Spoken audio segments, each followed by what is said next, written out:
कभी कभी जो डर हमें सबसे ज्यादा सताता है वो हमारे ही घर की दीवारों के पीछे छिपा होता है। नमस्ते दोस्तों, आप देख रहे हैं छुपा राज, जहां हम आपको लेकर चलते हैं उन कहानियों की दुनिया में जो नींद उड़ाने के लिए काफी हैं। आज की कहानी एक माँ और बेटे की है, अनुराधा और रवि। एक पुराना घर, रोजमर्रा की उलझनें, और फिर शुरू होती हैं ऐसी घटनाएं जिनका कोई तर्क नहीं। रवि को लगने लगता है कि कोई उसे लगातार देख रहा है। अनुराधा को लगता है कि ये सब उसके बेटे का भ्रम है। लेकिन जब खुद उसके साथ अजीब चीजें होने लगती हैं तो सच्चाई सामने आने लगती है। 20 साल पुराना एक राज, एक अधूरी कहानी और एक घर जो शायद अब भी किसी के कब्जे में है। तो तैयार हो जाइए एक ऐसी कहानी के लिए जो आपको सोचने पर मजबूर कर देगी। क्या वाकई कुछ अनदेखी चीजें हमारे आसपास होती हैं? वीडियो को अंत तक जरूर देखें, और अगर आप भी कभी ऐसी किसी अजीब घटना का हिस्सा बने हों, कमेंट में हमें जरूर बताएं। चलिए शुरू करते हैं आहट की असली दास्तान। पलाश नगर का वह पुराना मोहल्ला जहां अनुराधा और उसका बेटा रवि रहते थे, दिन के उजाले में भी कुछ उदास सा लगता था। अनुराधा के घर की दीवारें पुरानी और हल्की पीली पड़ चुकी थीं। यह घर एक जमाने में भले ही खूबसूरत रहा हो, लेकिन अब इसमें एक अजीब सा सन्नाटा पसरा रहता था। अनुराधा, जो कस्बे के सरकारी स्कूल में एक शिक्षिका थी, अपनी बूढ़ी और बीमार मां कमला देवी और बेरोजगार बेटे रवि के साथ यही सन्नाटा झेल रही थी। अनुराधा का स्कूल भी उसकी परेशानियों से राहत नहीं दे पाता था। बच्चों को पढ़ाना भले ही उसका पसंदीदा काम था, लेकिन सहकर्मियों और स्कूल की राजनीति ने उसे थका दिया था। उस दिन जब वह गणित की कक्षा में बच्चों को पढ़ा रही थी तो प्रधानाचार्य ने उसे बुलाया। अनुराधा जी, हम समझते हैं कि आपकी मां की हालत खराब है और आप अकेले घर संभाल रही हैं, लेकिन स्कूल का काम भी जरूरी है। बच्चों का रिजल्ट खराब हो रहा है। अनुराधा ने सिर झुकाकर उनकी बात सुनी। वह जानती थी कि घर और काम के बीच संतुलन बनाना अब उसके लिए असंभव सा हो गया है। स्कूल से लौटकर उसने देखा कि रवि घर से गायब था। अब कहां गया होगा, उसने खुद से कहा। रवि के देर शाम लौटने पर अनुराधा ने उससे सवाल किया, कहां गए थे? घर में मां अकेली थी। बस दोस्तों के साथ था, रवि ने अनमने ढंग से जवाब दिया। उसके कपड़ों से शराब की गंध आ रही थी। अनुराधा ने कुछ नहीं कहा। वह जानती थी कि रवि को समझाना अब और मुश्किल होता जा रहा है। वह अंदर जाकर चुपचाप खाना बनाने लगी। उस रात जब सब सोने गए तो रवि को कुछ अजीब महसूस हुआ। उसके कमरे में लगा पंखा अचानक रुक गया। उसने उठकर स्विच देखा, लेकिन पंखा ठीक था। कमरे में अजीब सी ठंडक महसूस हो रही थी। उसके रोंगटे खड़े हो गए। उसे ऐसा लगा जैसे कोई उसे देख रहा हो। उसने डर के मारे कांपती आवाज में पूछा, कौन है? जवाब में सिर्फ सन्नाटा था, गहरा बोझिल सन्नाटा। लेकिन रवि को यकीन था कि कमरे में कोई और है। उसका दिल जोर जोर से धड़क रहा था। उसने कांपते हाथों से बत्ती जलाई और कमरे का कोना कोना देखा, लेकिन वहां कुछ भी नहीं था। सुबह उसने घबराई हुई आवाज में अपनी मां को यह बात बताई। मां, मुझे लगता है कि इस घर में कुछ अजीब है। रात को कोई मेरे कमरे में था। अनुराधा ने इसे रवि की कल्पना समझा। तुम्हारा दिमाग ही परेशान है बेटा, ऐसी बातें मत करो, उसने हल्के स्वर में कहा, और उसके चेहरे पर चिंता की एक झलक थी। लेकिन रवि को अब यह बात सिर्फ कल्पना नहीं लग रही थी। उसके चेहरे पर डर की परछाई साफ दिख रही थी। उसकी आंखों में बेचैनी थी। रवि के दिमाग में अजीब अजीब ख्याल हर वक्त घूमने लगे थे। उसका ध्यान किसी चीज में लगता ही नहीं था। उसे यकीन था घर में कोई और भी है, और यह कोई इंसान नहीं था, बल्कि एक ऐसी उपस्थिति जिसे वह देख नहीं सकता था, लेकिन हर पल महसूस करता था। उसके चारों ओर जैसे कोई साया मंडरा रहा था। चुपचाप उस सुबह रवि उठने के बाद अपनी आदत के मुताबिक चाय के लिए किचन में गया। लेकिन जैसे ही उसने किचन की दहलीज पार की, उसकी नजर फर्श पर पड़े एक पुराने टूटे हुए कप पर पड़ी। वह चौंक गया। यह तो वही कप था, उसी का जो उसने सालों पहले इस्तेमाल किया था और जो अचानक गुम हो गया था। यह यहां कैसे आया? रवि ने धीमे से बड़बड़ाया। उसकी आवाज में हैरानी और हल्की घबराहट थी।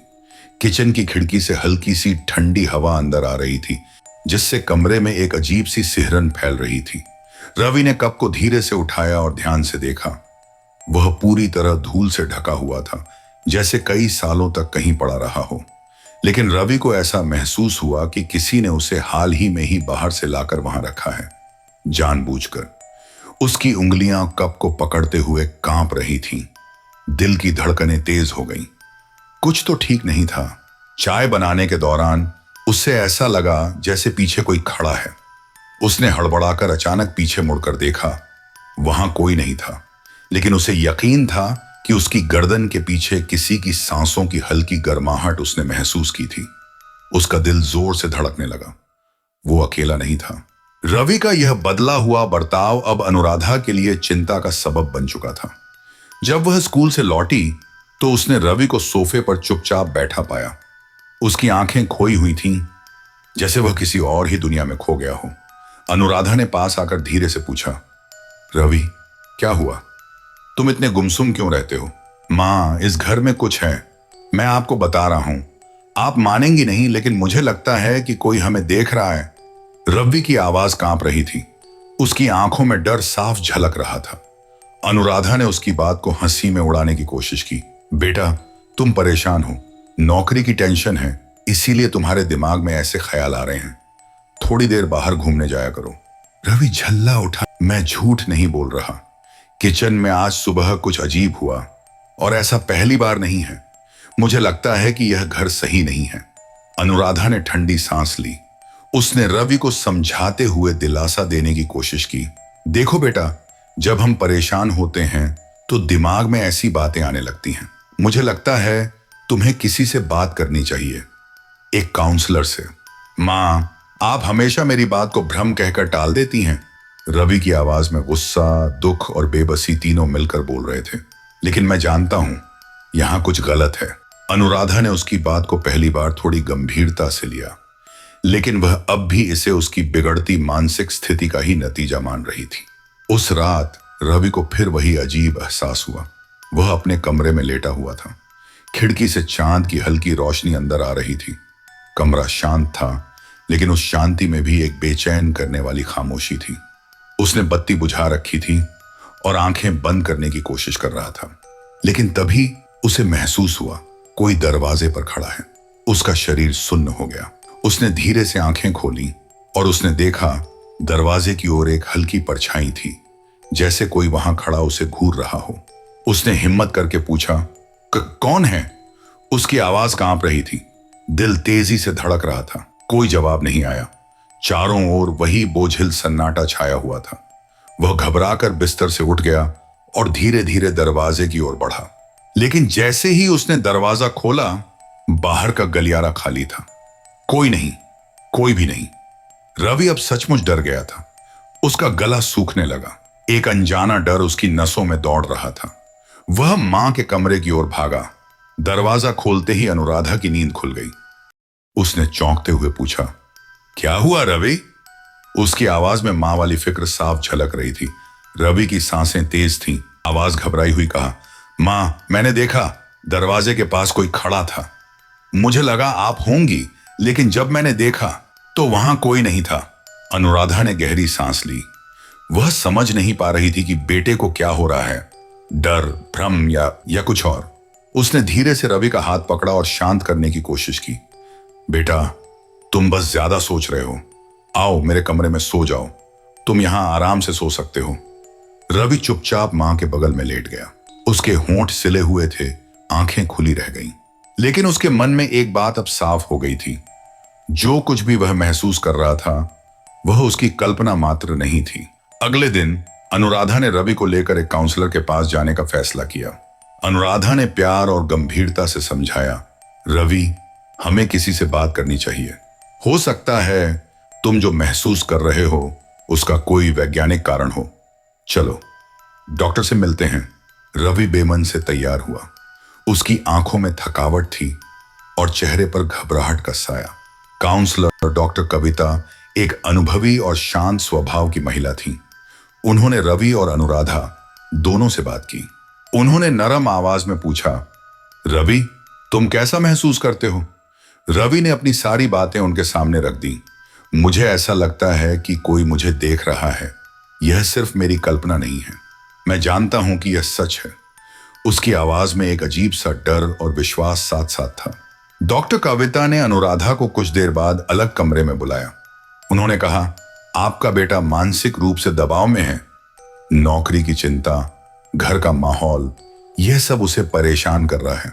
हो सकता है कि यह सब उसकी कल्पना का हिस्सा हो, लेकिन अगर यह जारी रहता है तो हमें इसे गहराई से समझने की जरूरत होगी।